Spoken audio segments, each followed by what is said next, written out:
दुर्योधन से जाकर जैसे ही कहा कि महाराज अब हमारा जीतना मुश्किल, दुर्योधन ने पूछा क्यों? क्योंकि हमारे सेनापति जी गड़बड़ कर रहे हैं।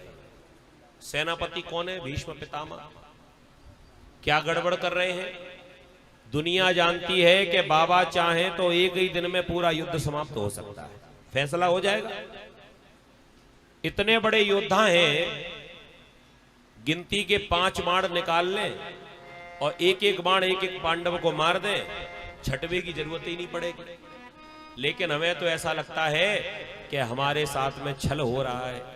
हमारे सेनापति ही जब हमारे संग में आकर ऐसा करेंगे तो बताओ हम कैसे जीत पाएंगे? दुर्योधन को आया क्रोध।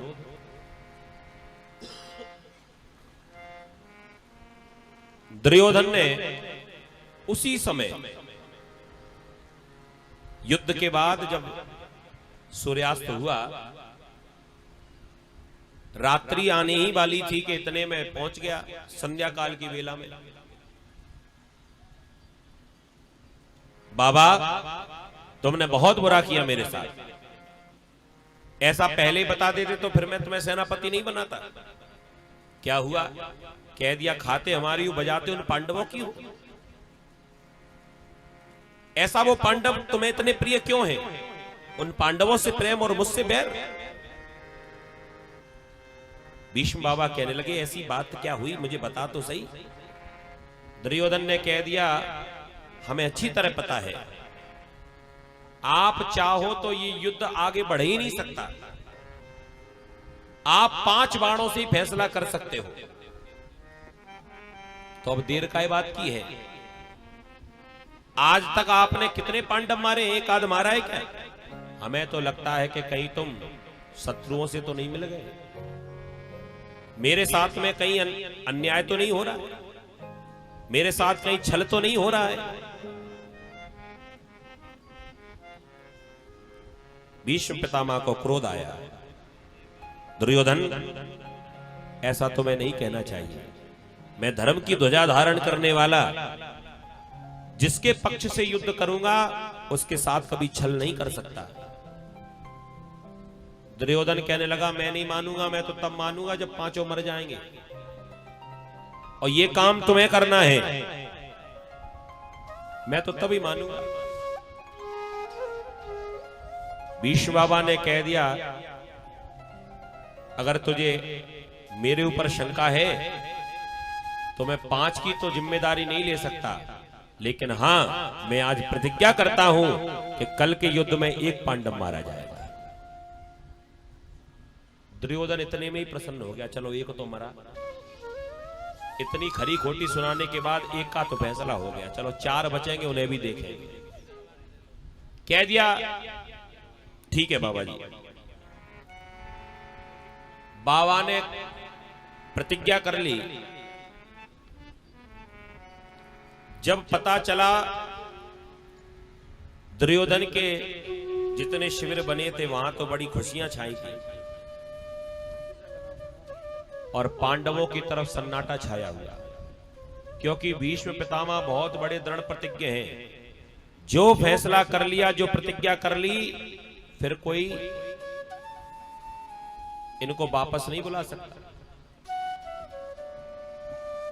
रात्रि का जब समय आया, द्वारकाधीश को नींद नहीं आई। इधर से उधर टहलने लगे अपने शिविर में। चिंता हो रही थी पांडवों की। मन में सोच रहे थे कि 1 पांडव मारा जाएगा और वो पांडव कोई और नहीं होगा, वो पांडव होगा अर्जुन। अर्जुन ही ऐसा होगा जो थोड़ी बहुत देर के लिए सामना करेगा, और बाबा का सामना करना इतना आसान नहीं है। कहीं बाण लगा अर्जुन के तो अर्जुन समाप्त हो जाएगा। एक काम करता हूं, मैं जाकर अर्जुन को समझाता हूं, कल के युद्ध में जाई ना, कम से कम प्राण तो बचेंगे। भगवान जब पांडवों के शिविर में पहुंचे तो वहां क्या देखते हैं? 5 पांडव पैर पसार कर खर्राटे भरकर सो रहे थे, निश्चिंत, इन्हें कोई चिंता नहीं थी। भगवान ने माथा ठोका, देख लो इन्हें तो मरने की भी चिंता नहीं है। हमें ऐसा लगता है कि बाबा की प्रतिज्ञा को अभी तक सुन नहीं पाया इन्होंने। भगवान ने अर्जुन को जगाया, अर्जुन, हे अर्जुन। अर्जुन बड़े आलस में कहने लगा, हाँ कन्हैया कृष्ण क्या हुआ? कह दिया, तुम क्या कर रहे हो ये? अर्जुन ने कहा, दिखाई नहीं पड़ता, सो रहा हूं, और क्या करूंगा? दिन भर युद्ध करता हूं, रात ही तो मिलती सोने के लिए। भगवान समझ गए कि इसे तो खबर ही नहीं मिली, निश्चिंत होकर सो रहा है। भगवान ने कहा, तुम्हें सूचना नहीं मिली? कल के युद्ध में तुम्हारे प्राण निकलने वाले, तुम मरने वाले हो और तुम सो रहे हो। अर्जुन ने कह दिया, हमें सब पता है। भगवान को बड़ा अचंभा हुआ कि जिसे पता ही चल गया कि मैं कल मरने वाला हूं, उसे नींद कैसे आ सकती है? तुम्हें चिंता नहीं है? अर्जुन ने उत्तर इतना सुंदर दिया कि भगवान भी प्रसन्न हो गए। अर्जुन ने कहा, प्रभु जिसकी चिंता में आप जाग रहे हो, अब बताओ मैं सोऊंगा नहीं तो और क्या करूंगा? मेरी रखवाली के लिए तो आप हो तो सही। भगवान ऐसी दृढ़ता को देखकर प्रसन्न हो गए। भगवान ने कहा, अर्जुन अगर तू इतने ही भरोसे पर सो रहा है तो पैर पसार कर सो जा, तेरा बाल बाका नहीं होने दूंगा, क्योंकि तू मेरे भरोसे में सो रहा है, मेरे बल पर तू युद्ध कर रहा है, तेरा अनिष्ट नहीं होगा, चिंता मत कर। अब भगवान पांडवों के शिविर से तो बाहर आ गए, अब ध्यान लगाएं, विचार करें कि अब ऐसा कौन है जो इन पांडवों को बचा सकता है। तुरंत ध्यान आ गया कि द्रौपदी हमारा सहयोग कर सकती है। भगवान द्रौपदी के शिविर में पहुंचे, जाकर जगाने लगे, द्रौपदी, ए द्रौपदी। द्रौपदी को जा पुकारा श्याम ने, चुपके से आवाज दी शोभा धाम ने। जागो बहन द्रौपदी, अब सुबह हो गया, तुझ बिन जीतना भी अब मुश्किल हो गया। बहन जाग जाओ। द्रौपदी ने कहा, महाराज क्या हुआ? आधी रात के समय मेरे पास कोई विशेष काम? कह दिया, अब तैयारी कर लो, युद्ध तुम्हें ही करना है,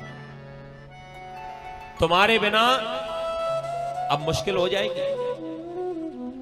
द्रौपदी कहने लगी, महाराज आधी रात हो रही है, आधी रात के समय अब कौन कहां जाऊंगी मैं? सवेरे चलेंगे, जहां ले चलोगे वहां हम चलेंगे, लेकिन सवेरे, अभी नहीं। भगवान ने कहा, सुनो, अगर युद्ध कराना होता तो दिन में ले जाता, चोरी तो रात को ही होती है। क्या मतलब? अब मुझे चोरी करनी पड़ेगी? कह दिया, मेरी बहन हो तो थोड़ा बहुत तो सर मेरे साथ इतना तो सीख ही लो। कह दिया, हमने कभी चोरी नहीं की। कह दिया, हम बताते, जो जो हम बताते जाए वो करते जाना। तुम्हारे सुहाग के ऊपर बहुत बड़ा संकट है।